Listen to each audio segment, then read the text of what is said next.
All right, so are you ready to like really take your business English to the next level? Especially when it comes to, those crucial conversations you have at work. Absolutely. And Okay. you know what I find really interesting is that it's not just about avoiding those grammatical errors, right? Right. It's about really understanding the subtle, like, nuances of how we communicate in a professional setting in English. Yeah, And honestly, that can be a game changer for your career. totally. And that's what I like about this first article we're diving into. It jumps right into what it calls like the top 10 essential conversation topics. Okay. It's like the foundation of workplace communication. And they actually start with introductions, which Okay. Seems pretty basic, right? you would think so. But You'd think so. I know I've made this mistake myself where you kind of turn it into this whole like mini presentation about yourself. Yeah. And they emphasize keeping it concise and engaging and focusing on like shared interests or goals rather than just, like I said, giving your whole resume. Right. It's about making a connection, not Exact. overwhelming someone. Yes. And speaking of connections, Yeah. the article also talks about small talk, Oh, small talk. which we've all been there, right? You're in the elevator with someone or waiting for a meeting to start, and it's like, Those awkward silences. yes. Yeah. But they made this interesting point that small talk isn't just about filling the silence. Wow. It's about building rapport, Yeah. which is actually so important for collaboration and for building relationships with your colleagues and even clients. I completely agree. And they gave this really good example. Like, instead of doing the typical, how's the weather? Right. Which, let's be honest, nobody really cares about the weather. Exactly. Instead, try something like, have you been to any interesting conferences lately? Ooh, I like that. It's subtle, Yeah. but it just opens the door to a much more, engaging and professionally relevant conversation. I love that. Okay, so this next topic is one I'm really interested in discussing business trends. Okay. And the article talks about how it's a way to kind of establish yourself as a thought leader, Okay. but not in a like arrogant way. Yeah. It's about demonstrating that you're, staying current and informed about your industry. And one thing that really resonated with me from that section is that it's not enough to just be aware of the trends, Yeah. right? You have to be able to articulate your insights clearly and concisely. Exactly. And that's where, having those strong business English skills is really essential. You need to be able to back up your insights with, persuasive language. For sure. Okay, so we can't talk about business communication without addressing the like elephant in the room, those trickier conversations. Oh, absolutely. The ones that make you sweat a little bit. So yes, like giving constructive criticism or navigating a difficult negotiation, Yeah. discussing budgets. High stakes. Exactly. And one thing this article highlighted was the importance of tact and diplomacy. Right. Because it's not just about what you say, but how you say it. They actually gave this really useful phrase that I loved. Mhm. For giving constructive criticism, you can say, something I think could make this even stronger is. Oh, that's good. It's just a way of framing your feedback in a way that's helpful and encouraging. I'm going to write that down because it's so easy to come across as like overly critical, Yep. even when you have good intentions. Absolutely. Okay, so switching gears a little bit, Yeah. we have this other source that is like a goldmine of conversation starters. It's called 101 Best Business Conversation Topics. Great. And honestly, I could spend hours just reading through this list. Me too. Yeah. It's amazing how something as simple as starting a conversation Right. can be so crucial in a professional setting. And these aren't your typical, like, how was your weekend type of questions. These are designed to really spark, more meaningful, deeper conversations. I love that because sometimes those standard icebreakers can feel a bit Yeah. forced. Oh. Forced, yeah, for sure. So are you going to give us some examples from this list of conversation starters? Okay, how about this one? If you could change one thing about our industry, what would it be? Ooh, that's a good one. Right. It's challenging people to think big picture. It really gets those, like, what if conversations going. Yeah. Okay, ready for another one? Yeah, get me. All right. What's a book you've read recently that you think everyone in our field should check out? Oh, I love that one. Huh? Because it's like a subtle way to Yeah, position yourself as someone who, values learning and staying ahead of the curve. totally. It's like a secret handshake for, like, the bookworms in the industry. Exactly.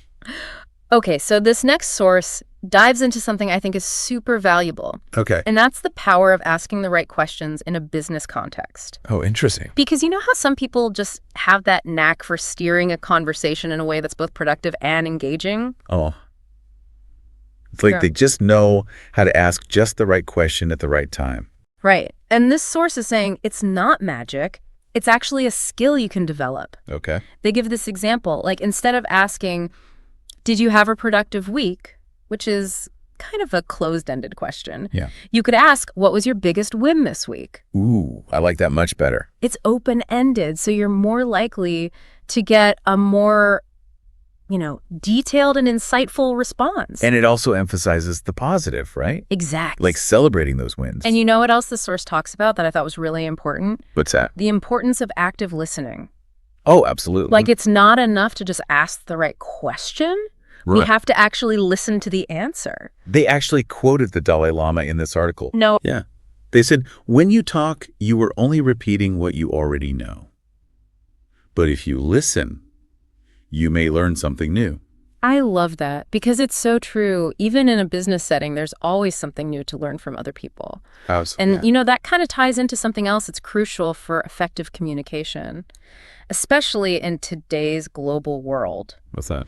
Cultural awareness. Oh, of course. Because one of our sources touched on how, what might be considered polite or professional in one culture could be totally different in another culture. Yeah, they gave a great example about direct eye contact. Oh, yeah. Like, in Western cultures, it's seen as a sign of respect. Right. But in some Eastern cultures, it can actually be seen as confrontational. It's amazing how these subtle cues can really impact communication. It's not just about avoiding awkward situations either, Yeah. right? It's about building trust Exactly. and rapport with colleagues from different backgrounds. The article even suggested learning a few basic phrases in your colleagues' native languages. Well, that's a good idea. Like, even if your pronunciation isn't perfect, it shows that you're making an effort. It's about that effort. Yeah. For sure. So, I don't want to get ahead of myself, but our first article Yeah. also offered some really practical tips All right. on how to improve your business English overall. Mm-hmm. Curious to hear what you thought about those. Well, one thing they really emphasized was setting realistic goals. Okay. Because it's easy to get overwhelmed, right? Trying to learn everything at once. Right. So they recommend focusing on specific areas you want to improve. Yeah, what are your priorities? Is it giving presentations or Exactly. just feeling more confident in everyday conversations? Yeah. It's about making those gradual improvements over time. I love that they use the analogy of training for a marathon, Yes. not a sprint. It's about consistency and finding methods that work for you. And speaking of methods, they had some really practical suggestions for resources, right? Yeah, they had a bunch of good ones. Like they mentioned language learning apps. Oh, yeah, like Duolingo. Duolingo, Babbel. Babbel, those are good ones. Yeah, and even industry-specific podcasts. Oh, that's a good idea. So you can kind of immerse yourself in the language of your field. Right, because every field has its own kind of jargon and specific vocabulary. And they even mentioned online platforms where you can connect with professional language tutors. Oh, wow, like a personalized approach. Yeah, like Preply was one they mentioned. Okay, I'm going to have to check that out. Yeah, I've heard good things.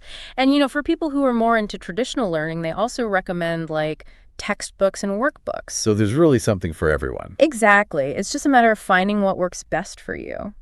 As you're talking about all this, I'm realizing there's this overarching theme in all three of these sources. Oh, what's that? This idea that learning shouldn't stop. Yeah. You know what I mean? It's about being curious. Oh, like being a lifelong learner. Exactly. And that goes way beyond just, improving your English. It's about having that growth mindset. Right? Yes. Always looking for new information, new perspectives. And I think that's something our listeners can really take to heart. Absolutely. Because it's not just about, speaking more fluently. It's about using those communication skills to actually make a difference in your field. To become a leader and an innovator. Exactly. So as you're developing your business English, think about how you can use those skills to really make an impact. That's a great point. It's not just about the language itself, it's about what you do with it. I love that. And I think that's a perfect note to end on. Yeah, we've covered a lot today. We've talked about everything from, nailing those introductions and mastering small talk to navigating tricky conversations and embracing cultural awareness. And we even got into some practical tips for continuous learning. So to all our listeners out there, keep practicing, keep those conversations flowing, and most importantly, never stop exploring the power of language. Well said. Till next time. Ever feel like you're kind of playing charades at work, trying to get your ideas across? Yeah. today we're ditching the awkward gestures and really diving deep into business English. I like it. And this isn't about, sounding like a robot or anything. Right. It's about unlocking that next level of communication. It's interesting to me how much I think success in the business world, it really comes down to how well you communicate. Yeah. You can have the best idea in the world, but if you can't communicate it, Right. it's useless. It's like having a treasure chest full of gold but no key.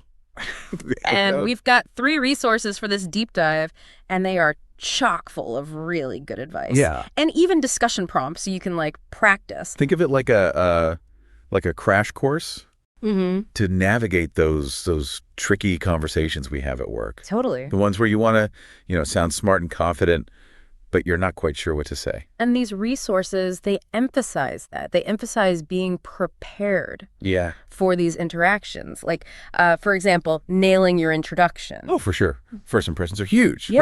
Right. But it's like you got to find that sweet spot between highlighting your expertise and sounding natural. Right. Not like you're reading from a script. One of these resources actually suggested ditching that question that, tell me about yourself. Oh, I hate that one. Right. Yeah. Because you're always like, Right.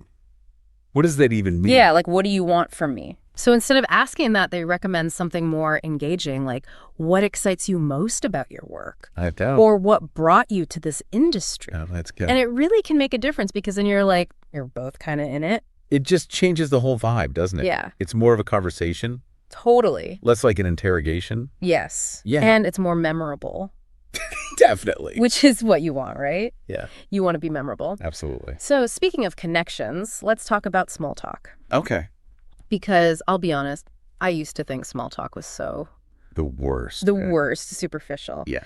But these resources really changed my perspective on it because Yeah. it really is about finding common ground. For sure. Yeah. It's like how you build rapport, right? Yeah, yeah. Which is so important in business. One of the resources actually recommended ditching. How was your weekend? Oh my gosh, yes.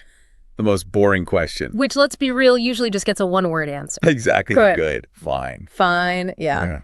So they recommend something like, what are you working on that's got you excited? Oh, I like that. Which I think that's really smart. It's way more interesting, right? Mm-hmm. Gets people talking about their passions. And then you learn something. Exactly. You're like, oh, okay, I didn't know that about you. Exactly. Right. Yeah. So you're building a connection. Okay, Uh-huh. so how about this? Staying ahead of the curve. Okay. One of the big takeaways from these resources was staying on top of industry trends. Oh, absolutely. Knowing what's going on. You got to be in the loop. Yes. Otherwise, you sound out of touch. Totally. And you seem like you don't care Exactly. if you're not, at least aware. It shows you're engaged, that you're invested in your field. Yeah. Yeah. Makes a difference. And it doesn't have to be super serious, though. Right. One of the resources recommended, using recent news as a conversation starter. Oh, that's a good idea. Even if it's, something small. Right. It could just be I don't know, some company launched some new product or, whatever. Just something to be like, hey, did you hear about? Start a conversation. Yeah. Yep. Okay, so this is important.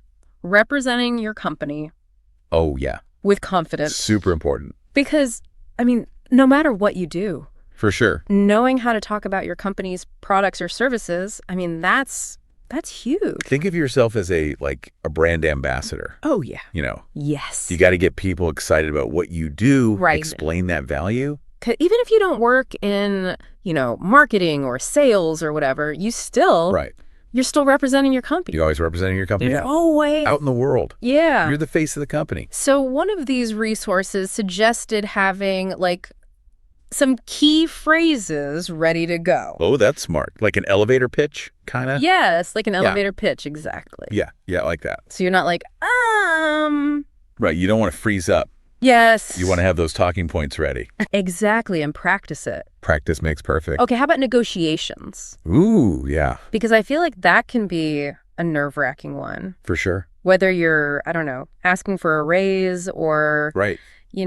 working out a deal. Big deal, yeah. Yeah. Being a good negotiator It's a game changer. can make all the difference. Totally. And it really is about, like you said, finding that win-win. Exactly. You want both sides to walk away feeling good. Yeah. That's the key. And that's where strong communication comes in. Oh, 100%. And not just like getting your point across, but really listening. Oh, huge, huge, huge. Active listening. Yes. Can't emphasize that enough. Because if you don't really understand where the other person's coming from, Right, you're not going to get anywhere. it's going to be a very one-sided thing, which is not a negotiation. No, it's a demand. Yeah. You're just making demands at that point. Exactly. Yeah. It's like a dance, No, right? it is. It absolutely is. You've got to like know when to lead, know when to follow. follow. Oh, yes. exactly. Be in tune. Yep. Speaking of knowing when to lead, Yeah. let's talk about proposals. Okay. Because whether you're, pitching a new project or presenting a solution to a client or whatever it is, being able to communicate those ideas For sure. clearly and persuasively, that's huge. It's like, it's everything. Yeah. You can have, again, the best idea, Right. but if you don't know how to actually like present it in a way that people understand and get excited about, Yeah. it's pointless. It's like you're speaking a different language almost. Totally, yeah. Yeah. It's like you have to be, fluent in proposal language, which Yeah. has its own rhythms and structures and One of these resources actually recommended practicing your proposals in front of a mirror or with a colleague. Yeah. I know it sounds kind of silly, A little bit, yeah. but they were adamant about how helpful it is I can see that, yeah. to build your confidence. So it's like anything, right? Yeah. The more you practice it, the more comfortable you become. Totally. And then when you got to do it for real, You're not like sweating. you're not, panicking. Where's the exit? Exactly. And they also recommended visual aids, Oh, yeah. Visuals are huge. which it's true. A picture's worth 1,000 words, right? Yes, So exactly. if you can show something Yeah. instead of just talking about It makes it more memorable too, I think. Oh, for sure. For sure. Okay, how about this one? Giving and receiving feedback.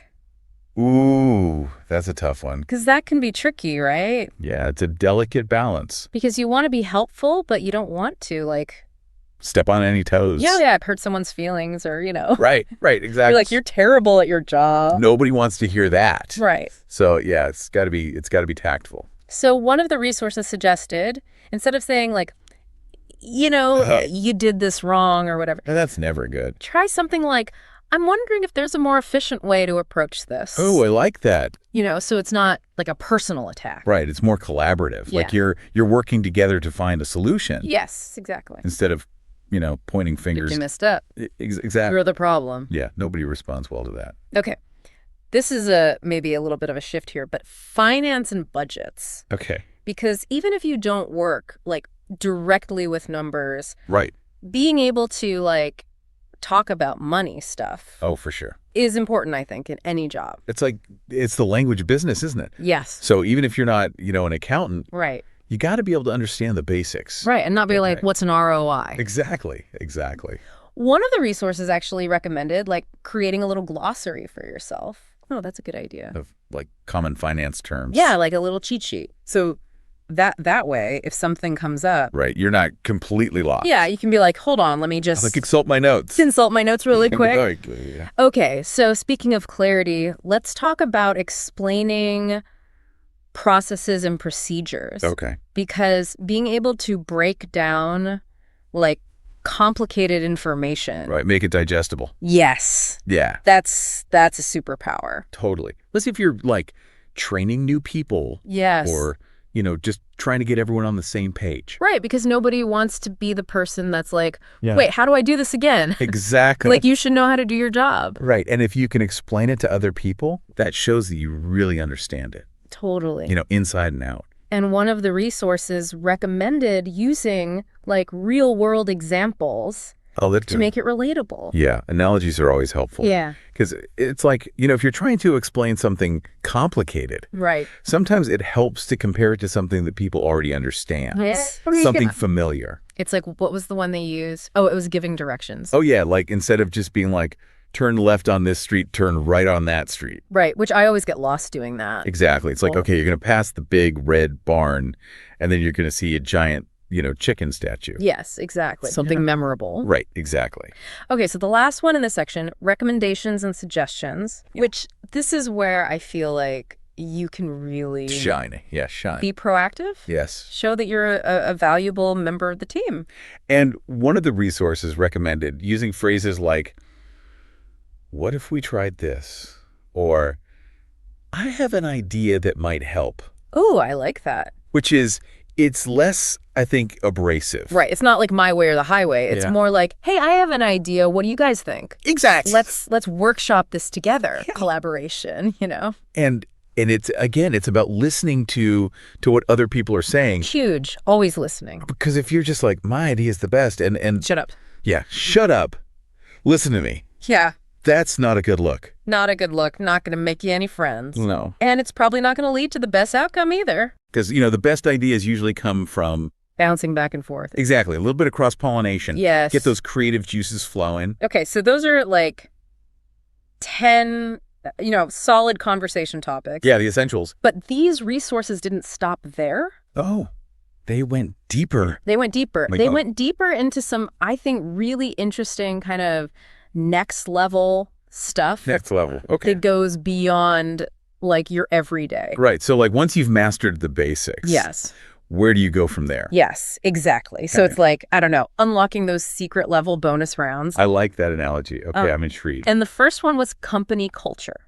Okay. Which is something that I think people don't always think about. Right. Because it's not always like the most obvious thing. Right. Like, what's the company culture like? Right. But it's so important. It's hugely important. It can really affect like employee morale, productivity. Oh, 100%. If people are miserable. Yeah, it's going to show in their work. Yeah.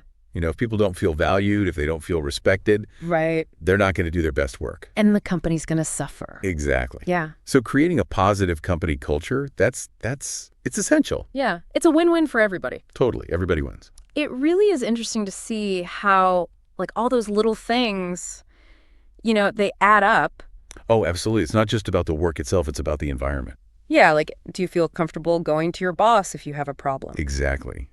Or, are you like terrified? Right. Because that's going to impact everything. Yeah. It's going to impact your work. It's going to impact your mental health. Yeah, it's a big deal. And speaking of like those sometimes tricky situations, these resources also talked about dealing with like workplace issues. Okay. That might feel, I don't know, a little uncomfortable to bring up. Right. The elephant in the room kind of thing. Yes, exactly. Right. Things like, I don't know, what if you have a coworker who's like just really difficult? Yeah, we've all worked with that person. Right. Yeah. Or, workplace dating. Ooh, yeah, that's always a tricky one. That can get messy. It can get really messy really fast. Yes.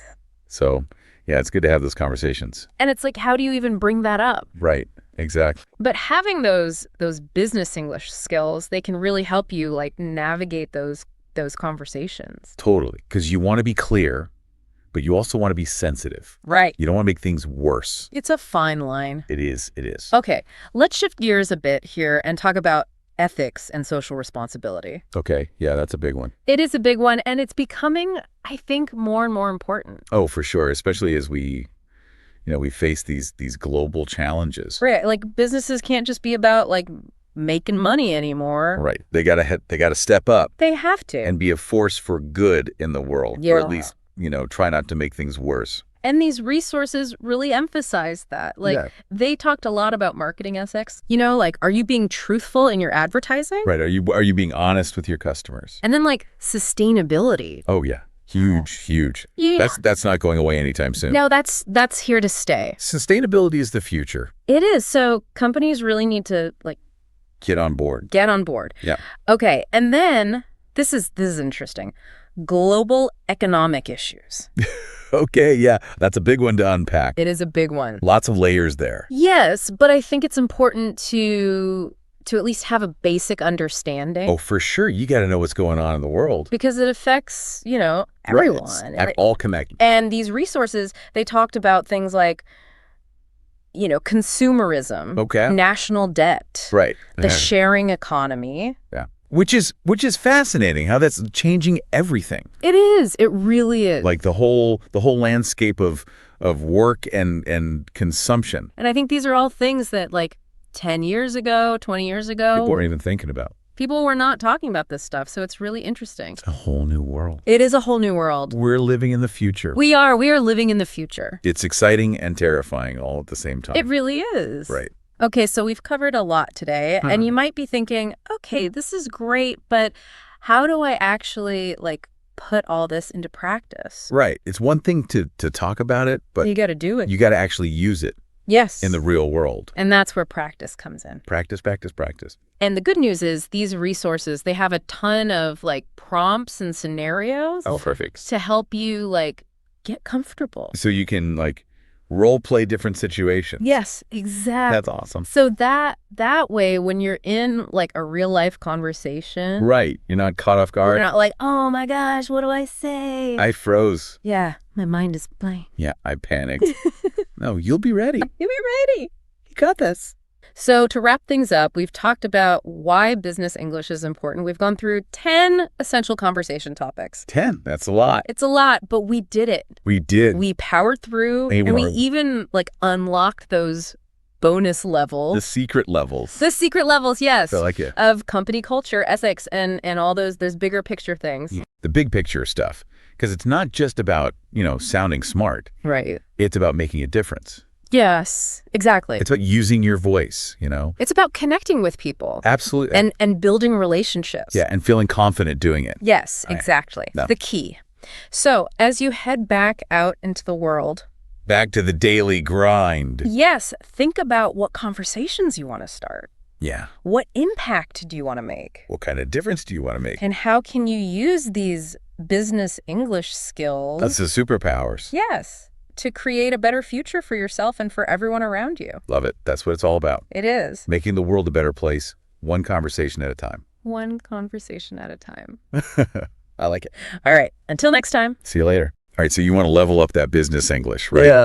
Yeah. Specifically, like those conversation skills that can be make or break in the professional world. It's amazing how much rides on not just what you say, but how you say it in a business context. It really is. And I think these sources that you shared really get into the nitty-gritty of that, which I'm excited about. Yeah. The first one jumps right in. It's called 10 Business English Conversation Topics to Improve Your Professional Skills.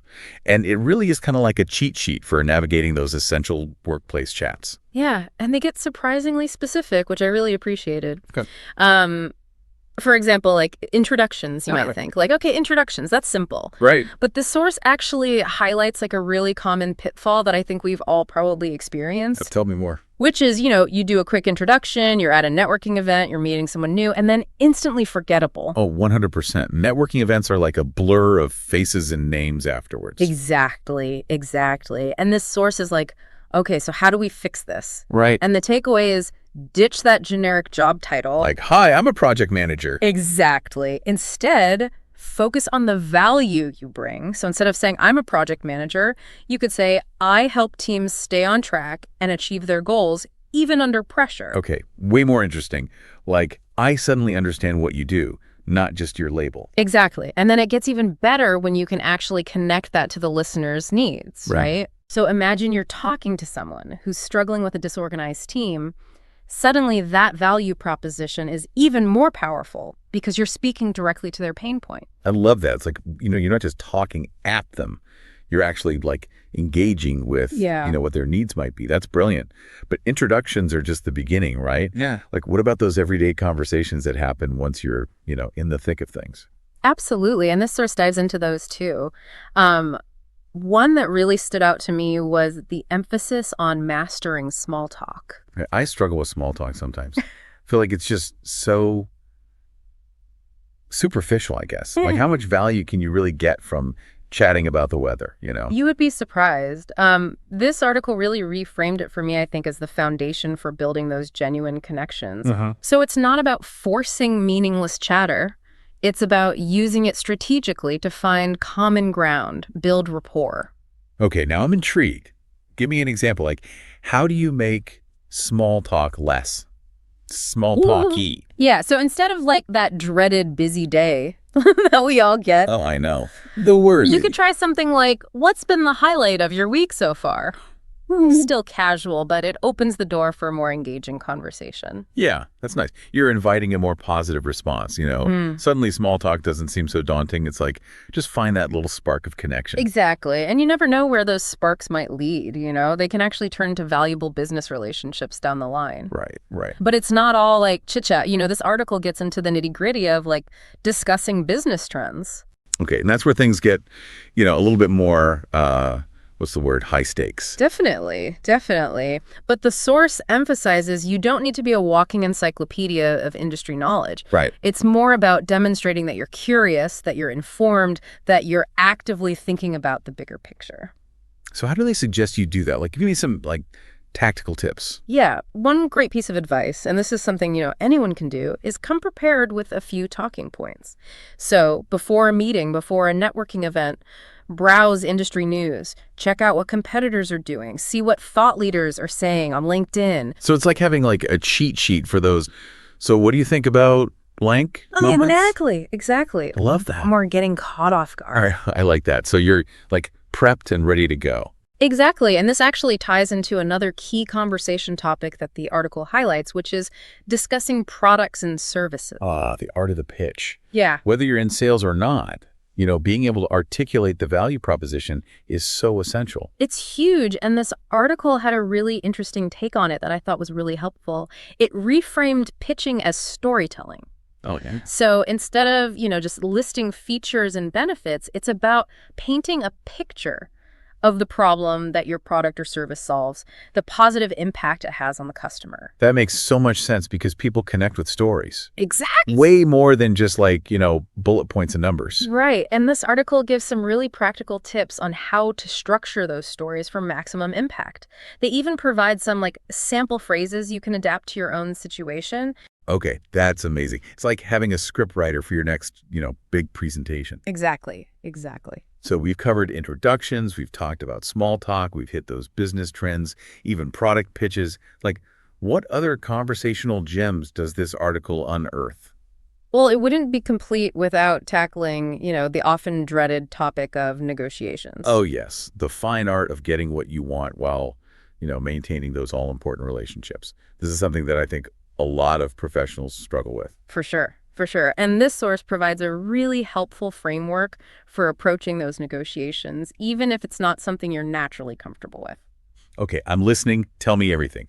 What's the secret sauce to mastering this whole business negotiation thing? One of the biggest takeaways is the importance of preparation. So the article really stresses the need to define your objectives up front, research your counterpart's position, anticipate potential roadblocks. You're not just going in blind and hoping for the best. Definitely not.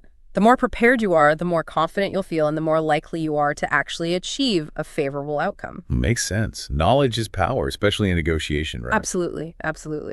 But, okay, so you've done your prep, you're feeling good, you sit down at the table. What about the actual conversation itself? Do they have any tips for, navigating those sometimes tense back and forths? Yeah, and this article emphasizes the importance of active listening, asking clarifying questions, really trying to find those win-win solutions. So it's not about just pushing your own agenda. It's about actually trying to understand where the other person's coming from and finding that common ground.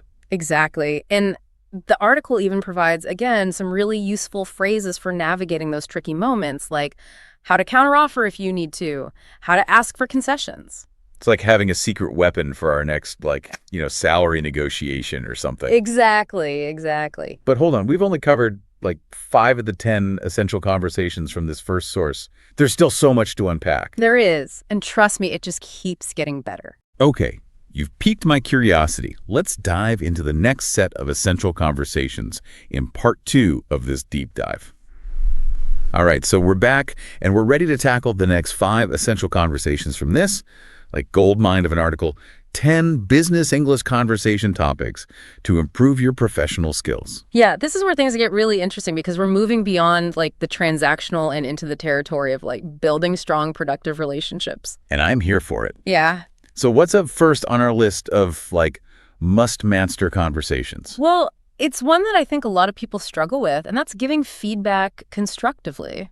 Ooh, that's a good one because let's be honest, nobody wants to be that person. Right. But, sometimes feedback is necessary. So how does this article suggest we approach those conversations? Yeah. The key takeaway here is to kind of shift your mindset from criticism to growth. Okay.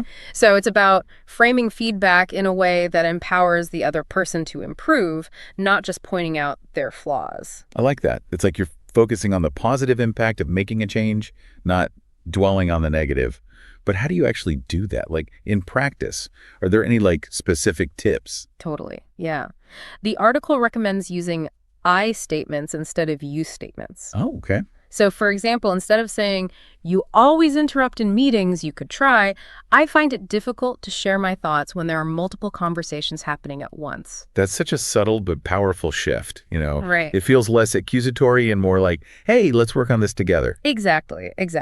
And then the article also emphasizes, being specific, like providing actionable steps for improvement. Okay. So don't just say, "Your presentation needs work." Instead, pinpoint specific areas where they could improve. Like, I think your presentation would be even stronger if you incorporated more visuals. Oh, that's great. So it's like instead of just pointing out the problems, you're offering solutions. Exactly. Which is so much more helpful and way less likely to put someone on the defensive. Exactly. And speaking of, potentially sensitive conversations, this article also delves into the art of handling finances and budgets. Okay, now you're speaking my language. Numbers don't lie, but they can be tricky to discuss, especially if you're not a numbers person. Right. So what are some key things to keep in mind? Yeah, this article really emphasizes the importance of clear, concise communication when discussing finances. Okay. You want to avoid jargon, technical terms that might confuse the other person. Right. So even if you're a financial whiz, it's about meeting people where they're at and explaining things in a way that everyone understands. Precisely, yeah. And the article, again, provides some really helpful vocabulary and phrases for discussing financial matters clearly and confidently. It even covers things like, explaining variances in budgets, advocating for resources. This is gold. It's like having a financial translator in your back pocket, ready to help you navigate those budget meetings with ease. But wait, there's more, right? We still have 3 more essential conversations to cover from this article. 3 more. Yeah. These next few focus on kind of ensuring smooth operations and collaboration within a company. Yeah, I'm all ears. What's next on our list of must-master conversations? Next up is describing processes and procedures. Yes, the glue that holds everything together, but sometimes also the source of much confusion and frustration. Yes, exactly. That's why this article stresses the importance of, really clear step-by-step explanations. Okay. When describing processes, think of it like you're giving someone directions. You want to be clear, concise, anticipate any potential wrong turns. Oh, I love that. So it's more than just rattling off a list of instructions. It's like you're providing context. Yeah, exactly. Anticipating those potential questions. Yeah, the article even suggests using visuals, like flowcharts or diagrams, to make complex processes easier to understand. Love that. A picture is worth 1,000 words, especially when it comes to something that's, potentially complicated. Exactly. What else does this article highlight when it comes to describing processes and procedures? Well, it also emphasizes the importance of actually getting feedback to make sure that the other person truly understands. Oh, okay. So don't just assume they've got it, ask clarifying questions, check for understanding. It's like that old saying, assumption is the mother of all. Exactly. And clarifying up front can save you a lot of headaches down the line. Right. It's always better to double check than to have to backtrack later. Exactly. Yeah. Okay. So what's next on our conversational journey here? Well, we've covered, how to explain what we do. Let's talk about how to actually suggest improvements, which is the next conversation this article dives into. Ooh, yes. Making recommendations, suggestions. It's a delicate dance. Right. Between being helpful and overstepping. Totally. And this article provides a really helpful framework for offering suggestions in a way that's, constructive, not critical. Okay, I'm all ears.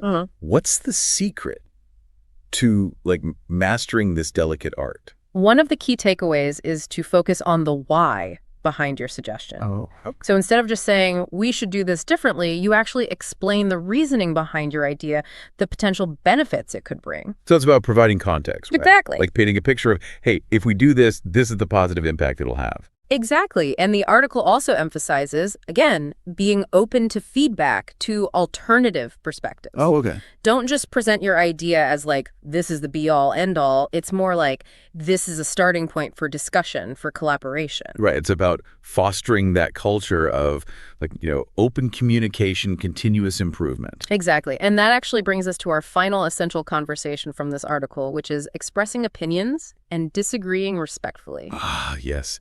The art of disagreeing without being disagreeable. Yeah. That is a skill I think a lot of us could use a little help with, especially in the workplace. Big time. And this article offers some really practical tips for navigating those potentially tricky conversations. Okay, I'm ready to soak it all in. Like, what are some key things to keep in mind when, you've got an opinion, it differs from, those around you? How do you navigate that?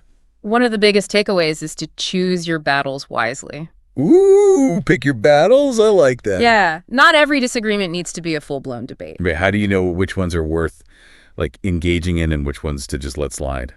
Yeah, the article suggests, ask yourself, like, is this something I feel really strongly about? And is this the right time and place to have this conversation? Yeah. And if the answer to either of those is no, it might be best to just let it go. That makes sense. Sometimes it's better to, save your energy for the conversations that really, truly matter.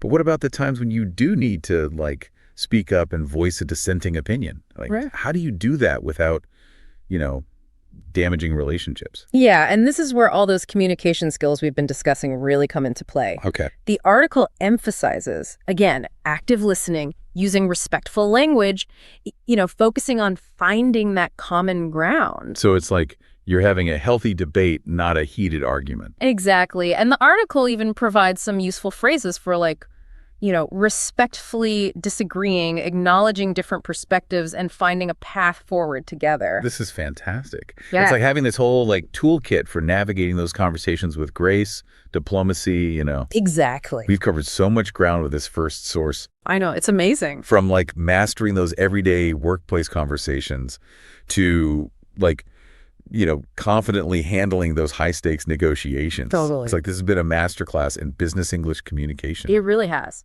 But we're not done yet. Our next source, 101 Best Business Conversation Topics for the Workplace, actually takes us beyond the essentials and into the realm of, like, sparking really engaging and productive dialogues in any professional setting. Okay, 101 conversation starters. That's a lot of potential for, like, breaking the ice and building those all-important connections. It is Bring on the next level of, like, business English mastery. Right. So get ready to, like, unleash your inner conversation ninja, because we're diving into 101 Best Business Conversation Topics for the Workplace. Yeah, this one's great because it's like having a cheat sheet Okay. for, like, those networking events, those water cooler moments, Yeah. or even just, when you're trying to build rapport with colleagues. Yeah, I love that. Right. So how does this list of, like, 101 conversation starters actually help you, level up your career? It's about being strategic, right? So imagine you're at a conference, you strike up a conversation with someone in your field. Okay. Instead of that usual, how about this weather? Right. You could try something like, what are some of the biggest challenges you're facing in your role right now? Okay, that's a bold move, Yeah. but I like it. I like it. It immediately positions you as someone who's, like, engaged, interested, more than just, like, the small talk. Exactly. And you'd be surprised how many people are actually eager to open up and share their experiences, especially if they sense that you're genuinely interested in listening and offering support. It's like you're creating a space for, like, meaningful dialogue, not just exchanging pleasantries. Exactly. And that can lead to valuable insights, unexpected connections, maybe even potential collaborations. This is gold. It's like they say, your network is your net worth. But it's not all about, landing your dream job or like closing that big deal, right? Some of these conversation starters, I noticed, are really geared towards, like, just building stronger relationships with, your existing team. Totally, yeah. And this source really emphasizes the importance of creating that, like, positive and supportive work environment. So, they have prompts like, what's been the most rewarding project you've worked on recently? Or what's one thing you're hoping to learn or achieve in the coming months? Oh, I love that. It's about like celebrating successes, fostering a growth mindset. It's that idea of, creating a space where people feel comfortable, sharing their aspirations. Totally. And when people feel heard and appreciated, it just creates, a more positive and productive environment for everyone. Absolutely. Absolutely. Okay. I am sold. This list, game changer for sure. Yeah. Building stronger relationships, both professionally and personally. But I do have a question.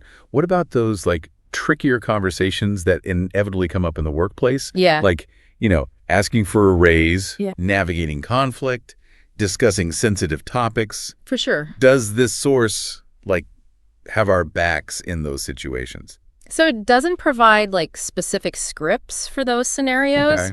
but it does offer a framework for approaching them, with confidence and sensitivity. Okay. Tell me more. I'm intrigued. So one of the takeaways from this source is the importance of building rapport, establishing trust Right. before you even get into the weeds, right? So it's about like laying the groundwork Yeah. for like open and honest communication, even when things get a little, tough. Totally. And that's where those seemingly, casual conversations about hobbies, interests, even just weekend plans actually come in handy Oh, interesting. because they build that personal connection that makes it easier to then navigate those, inevitable ups and downs of working together. Right. You're not just like coworkers. You're like people who have a relationship outside of, Exactly. just the 9 to 5. Yeah. This source is really driving home the point that strong communication skills, like they're essential for success in any workplace. Absolutely. And it's not just about what you say, but how you say it. Right, right. Like this source emphasizes active listening, nonverbal communication, being mindful of different communication styles. Body language. Exactly. Yeah, It's all connected, right? Yeah, it's about being present, paying attention, really trying to understand like where the other person is coming from. But all this talk about conversation starters, building rapport, it's got me thinking, like, what about those times when you need to, actually get things done? Right. Like the actual work of work. The nitty gritty. Yeah, the nitty gritty. That's where our final source comes in. Okay. Business conversation. Yeah. 32 business English topics. Okay. From FluentU. And this one really focuses on those high stakes conversations. Okay. That can make or break careers. Oh, okay. Bring on the big leagues. What kind of like make or break situations are we talking about? Think negotiating a raise, Ooh. asking for a promotion, maybe even navigating a difficult conversation with a client or a colleague. Oh, wow. Those are high stakes. So Yeah. like how does this source like equip you to handle those situations like a pro? It provides like a treasure trove of phrases, Okay. vocabulary, even cultural insights, Okay. specifically tailored to those like high pressure scenarios. I like it. So, for example, it breaks down the art of negotiation, Okay. providing language for like making requests, expressing your needs clearly, even countering offers effectively. This is like invaluable because it's like having like a secret decoder ring for those high pressure conversations. No more like, fumbling for the right words or like feeling caught off guard. Exactly. And it goes beyond just the language. Okay. The source also emphasizes understanding those like cultural nuances, which I think is so important. Important. Especially in today's like, globalized business world, what might be considered, assertive in one culture could be perceived as aggressive in another. Totally. So it's being mindful of those subtle differences to avoid misunderstandings and, ultimately build stronger relationships across cultures. 100%. It's like Well, we talk about communication, but it's so much more nuanced than just like the words that are coming out of our mouths. absolutely. This has been incredible. We've covered so much ground in this deep dive, So much. from like mastering those everyday workplace conversations to like confidently handling those high stakes negotiations. It's amazing. These sources have given us a masterclass in business English communication. They really have. And I think the best part is, it's not just about memorizing phrases or vocab lists, right? It's about developing like a deeper understanding of the nuances of communication, building those essential soft skills that are really going to serve you well Yes. throughout your entire career. Absolutely. And for our listeners who, are ready to take all of this knowledge, put it into practice, what's like one final piece of advice you would offer? Don't be afraid to get out there and practice. Join a networking group, find a language partner, or even just, challenge yourself to strike up more conversations with colleagues. Yes, the more you use it, the more confident you become. Exactly. And, communication is a skill. And like any skill, it takes practice and dedication. Mm-hmm. But the rewards, so worth the effort. Absolutely. Couldn't have said it better myself. Thank you so much for joining us for this deep dive into the world of business English conversation. Ever get that feeling like the business world is speaking some kind of secret code? Contracts, invoices, all that jargon. It's like you need a secret decoder ring just to keep up. Oh, absolutely. And you are not alone there. That's kind of what we're doing this deep dive, right? Yeah. Handing you that decoder ring so you can navigate all those business documents with confidence. Whether you're starting out, climbing that corporate ladder, or just plain curious about the what and why behind it all. Exactly. And we've got 2 great sources to guide us today. We'll be checking out Indeed.com. They've got this really practical piece called 21 Common Business Documents Used in the Workplace. And then we're going to go a bit deeper with Scribe's article, Business Documents, Types, Examples, and How to Write Them. Yeah, Scribe gets into the nitty-gritty for sure. But first, buckle up. We're about to demystify the backbone of every successful business out there. Love it. Okay, so Indeed throws a lot at us right off the bat. 21 different documents. It feels a tad overwhelming. It can be a bit much, but hey, that just goes to show you how many different types are out there. And honestly, some are more familiar than others. You've got your contracts, your invoices. Those are a given. But then you get into trademarks, meeting minutes. It's a whole world unto itself. It really is. And it's easy to think, oh, trademarks, that's for the big guys, not me. But if you think about it, protecting your brand, your logo even, that's crucial no matter the size of your business. Exactly. Think about those logos you see every day, the instantly recognizable ones. That's trademarks in action. Someone went to the effort of legally protecting that brand identity. True. You rarely stop to think about all the behind-the-scenes stuff that goes into protecting those big brands. But it caught my eye on Indeed's list. This one that sounds a little more cloak and dagger, the non-disclosure agreement, the NDA. It just sounds so hush-hush, Well, there's a good reason for that air of mystery. NDAs are all about protecting a company's, secrets, their competitive edge. Yeah. Let's say you've come up with this brilliant, totally original business idea, a new product. You wouldn't want your competition getting wind of it before you even launched, Ray. Makes sense. That's where those NDAs come in. They basically make sure everyone involved keeps those crucial details under wraps. It's like having a secret recipe, but for your business? Exactly. And you know how protective people get about grandma's famous cookie recipe? You guard that stuff with your life. Oh, absolutely. Family secrets. But okay, NDAs. Those are just one piece of this whole business document puzzle. Scribe's article, it kind of zooms out and shows us the bigger picture, which I appreciate. They group the documents by their purpose. Their function, yeah. And that's where I had a bit of an aha moment reading this. You see, I used to think of all these documents as just pieces of paper, right? Right. But Scribe made me realize it's not about the paper at all. It's about what those documents achieve. Yeah. So it's not just a contract. It's about onboarding new employees smoothly or making sure everyone has legal protection. The purpose behind the paperwork. Yes. It's about creating what you might call a single source of truth. Think of it this way. Let's say you are dealing with a supplier and there's a dispute about, a late delivery. If you've got a well-written contract in place that outlines all the terms clearly, well, that can clear up the confusion instantly. No arguments. It protects everyone involved and honestly, probably saves a few headaches along the way. It's true. Having that single source of truth, it just brings a sense of order to things, Absolutely. Like it's that feeling when you finally organize those crazy kitchen drawers. I love that. Everything has its place. You know exactly where to find it. No more rummaging through that chaotic mess. And Scribe, actually, they get really practical in their article, which I appreciate.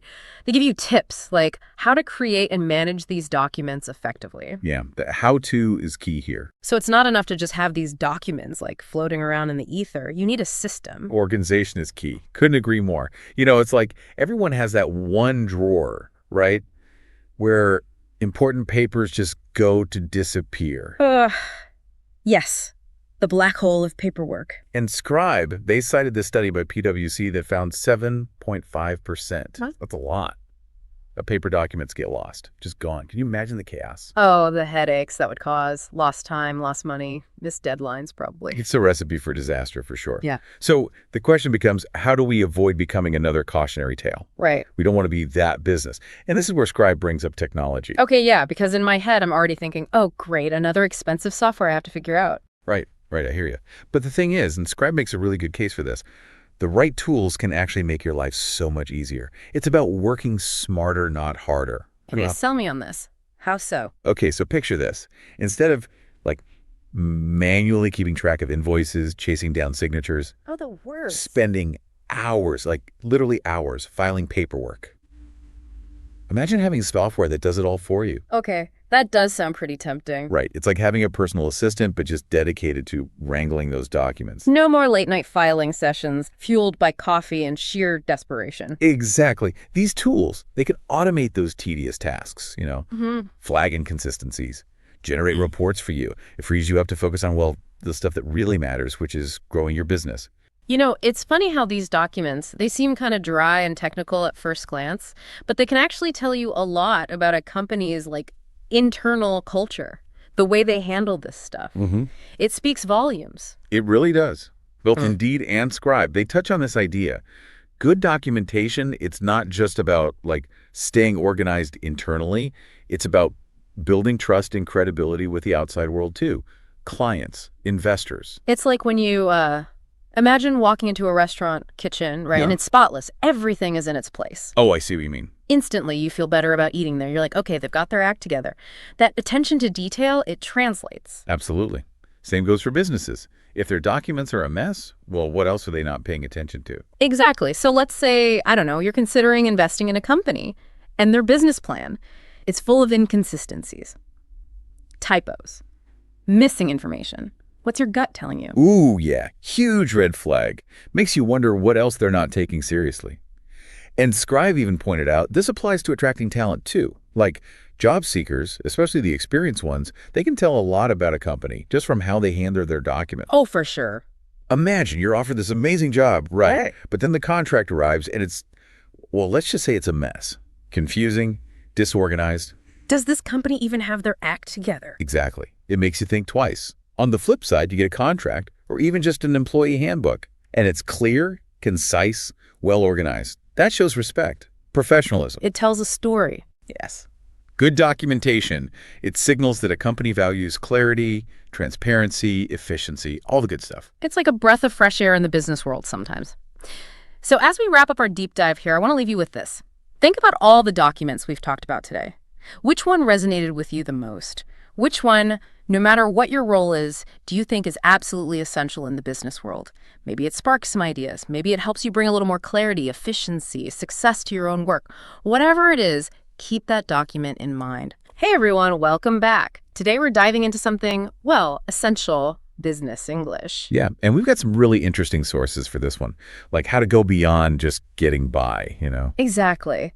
One source jumped right into the deep end talking about the top 10 business conversations you have to master. Oh, I like that. It was like they laid out these realistic scenarios, like mini challenges you'd face at work. Yeah. First up, nailing those introductions. It said, so many people default to that robotic, hi, I'm Sarah from marketing. Okay, yeah. No one remembers that. What do they suggest instead? All right, so instead of just your title, try something like, hi, I'm Sarah. I help companies tell stories that connect with their audience. Way more engaging. You're highlighting your value right away. Exactly. Okay, challenge number 2, small talk. The bane of many people's existence. But it's unavoidable, right? Unfortunately, yes. But the source had a good point. It's not just about making noise, it's about making connections. So ditch the weather and traffic talk. Ditch the how are you even. Try what's been the highlight of your week so far. Oh, I like that. It's more personal. Okay, what's next on the challenge list? Number 3, industry trends. You're in a meeting, everyone's throwing out opinions. And you got to stand out without sounding like you're just guessing. Right. This source was big on using power phrases. I foresee this trend, or the data strongly suggests. Adds weight to your words. Okay. I'm seeing a pattern here. It's about being articulate and persuasive. Exactly. Which leads perfectly to challenge for talking about your company's products or services. Your elevator pitch, but make it natural. Yes. And no matter your role, you're the company's ambassador. This source was adamant about that. Got to be able to explain what you offer and why it matters. No jargon, just clear value. Nailed it. Okay, brace yourself. Challenge number 5 is negotiations. Everyone's favorite, right? Whether it's clients, coworkers, your own cat. This source was all about collaborative language, so not I need a lower price, but Let me guess. What can we adjust so this price works for both of us? you've been reading ahead. It shifts the entire tone you're problem solving together. Love it.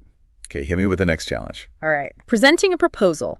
Big one. Where good ideas go to die if you can't present them well. This source said it's about storytelling, not just information dumps. Engage your audience. Get them as excited as you are. Easier said than done.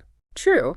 Which is why practice is key. Just like challenge number 7, giving and receiving feedback. Ooh, that can be a minefield. This source had a tip for softening constructive criticism. Instead of, this report's confusing, try. This is well researched. Could we make this section even clearer for the client? Exactly. It's direct but respectful. Okay, ready for challenge 8. Budgets and finances. The numbers game. Gotta love it. This source actually recommended flashcards for financial terms, like starting a new language, which it kind of is. Right. And speaking of language, challenge 9 was all about explaining processes. Those boring but important ones. And the analogy they used was brilliant. Imagine explaining it to someone on their first day. No jargon, clear steps, basically how you wish someone would explain things to you, huh? Exactly. Okay, final challenge, making recommendations. This is where you get to shine as the expert. But it's not just about having the answers. It's about presenting them in a way that makes people act. 100%. So there you have it, 10 essential conversation themes for business English. Each one a challenge. And a chance to level up. So we've conquered those 10 conversation challenges. It's like we're racking up points. Yeah. But seriously, why is being good at this stuff so key for your career? It's more than just proper English, right? Oh, way more. This is about, like, unlocking opportunities. One source put it really well. They said mastering business English is like building a bridge. Okay, I like that. A bridge to what, though? Like, how does that play out in the real world? Well, think about it. When you can communicate clearly, you build better relationships. It's not just about the info. It's connecting with people. Makes sense. Hard to collaborate if you're always wondering if everyone's on the same page. Exactly. And this is even more important now that the world's so global. One source talked about how these skills are essential for navigating all those cultural differences. Well, tell me about it. Like that time I told a client I was stuffed after a business lunch. Oh, no. Did you really? What happened? They looked at me like I'd eaten a whole Thanksgiving turkey myself. Turns out, not the best choice of words. Yikes! See, even small misunderstandings. But that's what this bridge idea is about, a shared language so everyone feels heard. It's like having a universal translator, but for your career. Yeah. Which has got to be a huge confidence boost too, right? Huge. One source mentioned a study strong communication skills were directly linked to promotions and better salaries. So it's not just about feeling good, it's about actual career growth. It's like you said, unlocking those opportunities. Exactly. And think about the day-to-day stuff too. Good communication prevents so many headaches, improves teamwork, even saves companies money. Oh, for sure. A project I was on went way over budget, and it was basically miscommunication that caused it. There you go. So, yeah, mastering this stuff isn't just a nice to have. It's essential if you want to get ahead. It's like that saying, dress for the job you want. But here, it's spec the language of the career you want. Love that. Now, we've covered why these skills are so vital, but how do you actually improve? That's what we'll uncover next. And trust me, it's more than just flashcards and grammar drills. Okay, I'm ready to unlock my inner polyglot. Let's do it. All right, time to spill the secrets. What these sources say about actually improving your business English, not just like wishing you were better, but actual steps. One had a good analogy. They said it's like training for a marathon, not a sprint. You got to have a plan, build up to it. Makes sense. No cramming the night before a big presentation. Exactly. So first, get specific. What do you want to improve? Leading meetings, negotiations. Don't just say fluency. Gotta have that goal in mind. And speaking of which, one source was all about language coaching, like Preply, you know.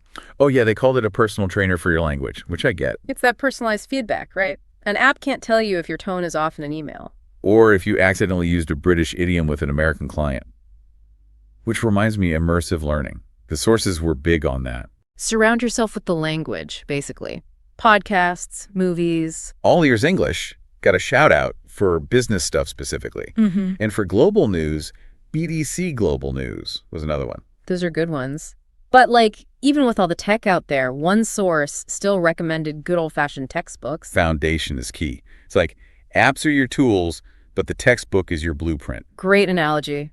Got to have that base to build on, though consistency is what it really comes down to. Oh, absolutely. Even just 15 minutes a day, but every day makes a difference. Make it a habit. One source said something I loved. Learning a language isn't just about the skill, it's expanding your horizons, you know? Totally. You're not just learning words, you're learning how other people think, how to connect with them. Exactly.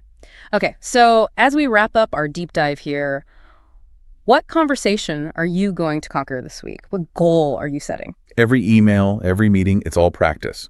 And trust me, the more you use these skills, the more those opportunities open up for you. Couldn't have said it better myself. This was awesome. Thanks for diving in with me. Until next time, everyone, keep those conversations flowing. Welcome to this deep dive into the mind of Ruchir Sharma.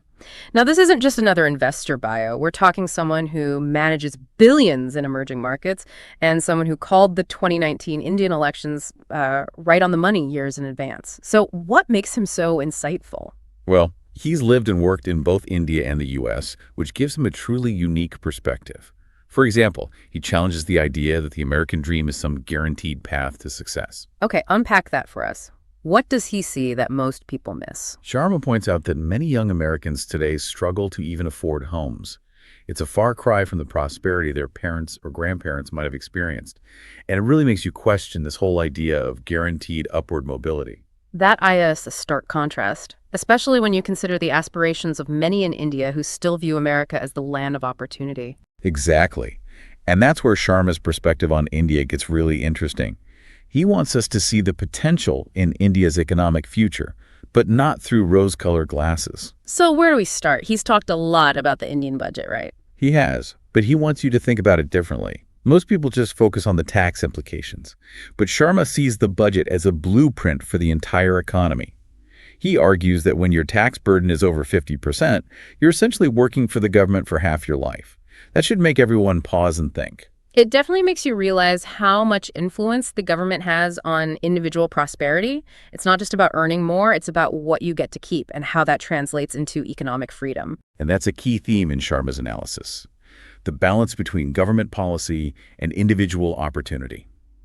He's critical of excessive government control, but he also acknowledges the role policy plays in creating a thriving economy. So it's about finding that sweet spot where the government supports growth without stifling individual initiative. Precisely. And that's what makes his take on the Modi government so fascinating. He sees the government's economic policies as moving in the right direction, but argues there's still a long way to go. Okay, so he sees potential but not perfection. Where does Sharma think the Modi government needs to step it up? One area he highlights is ease of doing business. He argues that India needs to make it easier for businesses to operate and attract foreign investment. He actually points to Vietnam as a model. They've streamlined regulations and seen a surge in foreign investment. That makes sense, right? It's one thing to have good ideas, but if it's too complicated or risky for businesses to actually operate, the money's going to go elsewhere. Exactly. But here's where Sharma's perspective takes another interesting turn. He argues that even if the government creates the perfect environment, individual prosperity depends on another crucial factor: financial literacy. So it's not enough to just have opportunities. People need to be equipped to actually seize them. What does he mean by financial literacy in this context? He's not just talking about balancing a checkbook. He's talking about a deep understanding of how economics works, how to make informed financial decisions, and how to build long-term financial security.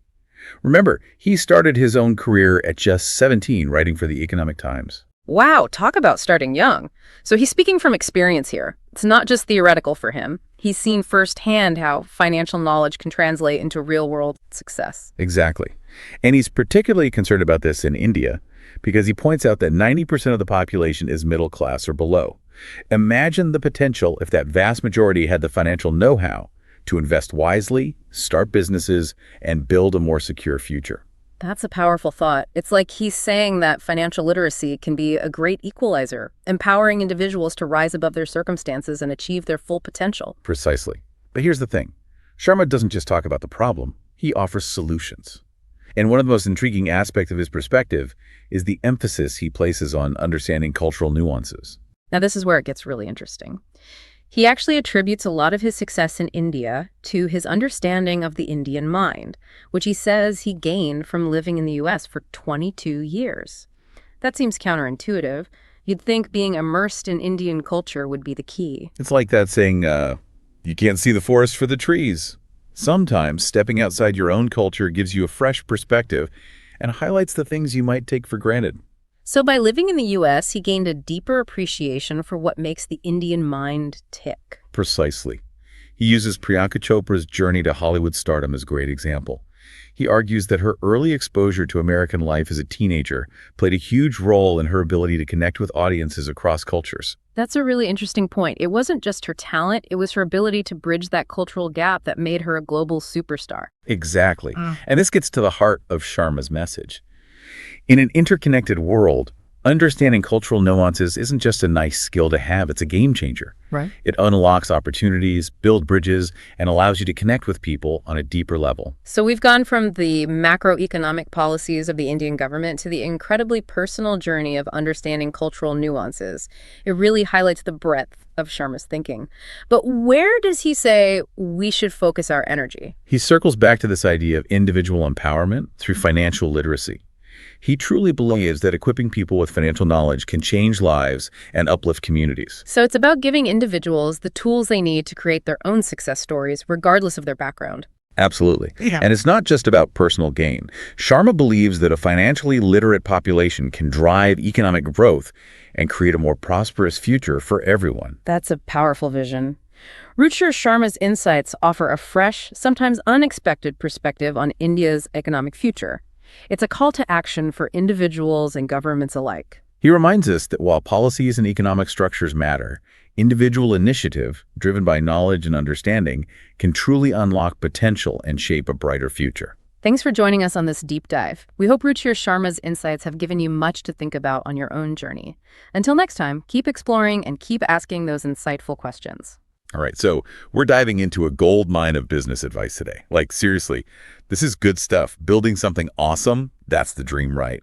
From the initial idea all the way to a successful exit, and we've got some heavy hitters to learn from. Oh yeah, some big names. You've got Simon Squibb, who he turned his love for marketing into one of the biggest agencies in Asia. And we've got Vaynerchuk, the marketing and branding master. Right. And Emma Grede, talk about a powerhouse. Yeah. Went from being like kind of over being an employee to building $1 billion brand. Yeah, she shows what's possible. And of course, how could we forget the insights from Alec Hormozi on, wealth building and mindset? That guy's on another level. So where do we even start? Well, Squibb's story really resonated with me. I mean, building this massive agency, fluid, in a market that was already like super competitive. You know what really struck me? What's that? His advice to kind of forget about filling those market gaps, at least at the beginning. Yeah. He's like, start with what you love, what you're passionate about, and that passion, it spreads, it's infectious. Oh, absolutely. When you're truly pumped about something, everyone feels it, It changes how you deal with clients, how you handle those curveballs, even how you build your team. Squibb wasn't just offering a service, he was all about the impact. Like, he even talks about how his accountant became a sales rock star. Because she got it, she understood that impact, helping businesses not just stay afloat, but really thrive. Now, that's fascinating. It reminds me of, the Steve Jobs approach. He didn't just sell computer specs. He sold an experience, a feeling, He sold the feeling of owning an Apple product. That emotional connection, man, that's huge. Yeah, it's like, are you selling the steak or are you selling the sizzle? Jobs, he tapped into something deeper, that need to be creative, to connect, to be part of something bigger. And Squibb, he hits on that same thing. You got to figure out the emotional core of your product, your service. What problem are you really solving beyond just the surface level? And it's not just about the product, right? It's about the human connection. Yeah. Squibb's a huge advocate for really building those real, genuine relationships with clients. In fact, he said some of his biggest clients, it took years to get them to sign. Yeah. Years. He'd connect with them, share industry insights, but never push for the sale. He was playing the long game. And that is so important and so often overlooked these days. Everything's so fast, so instant. building trust, it takes time. It's about nurturing those connections, showing your value consistently, and being patient. He even goes so far as to say, don't work with people you don't like, even if they need what you're offering. Yeah, like life's too short to work with, difficult people. It goes back to that whole thing of building a business that brings you joy, not just, stacks of cash. Yeah. But what's really interesting is how he actually got the funding for Fluid. He didn't go the traditional route, did he? Not a chance. He really believes in exploring those alternative options, especially when you're just starting out. He bootstrapped Fluid for quite a while, started with those service-based models, bringing in cash flow immediately. And get this, he actually convinced some of his early clients to become stakeholders. Hold on. He turned his clients into investors. How did he manage that? Well, it goes back to building those strong relationships and always exceeding expectations, going above and beyond. He proved the value of his work. Then he presented expansion not as him needing a handout, but as an opportunity for them. Like, hey, you can get in on the ground floor of something special here. That's brilliant. You'd have to be incredibly persuasive, but also really strategic in how you structure those deals. Not for everyone, that's for sure.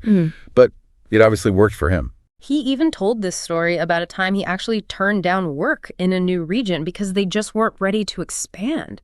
And guess what? What? The client was so blown away by their honesty, their integrity, that they offered to fund the expansion themselves. Wow, talk about a vote of confidence. That's like the dream client relationship right there. They basically became partners, all because he was willing to say, not yet. So I'm guessing this ties into his philosophy on sponsorships, right? Mm-hmm. It's funny, we always think about sponsorships like they're some kind of charity. But Squibb, he flips the script, doesn't he? He really does. He's all about mutual benefit. Like, it's a partnership, not a handout.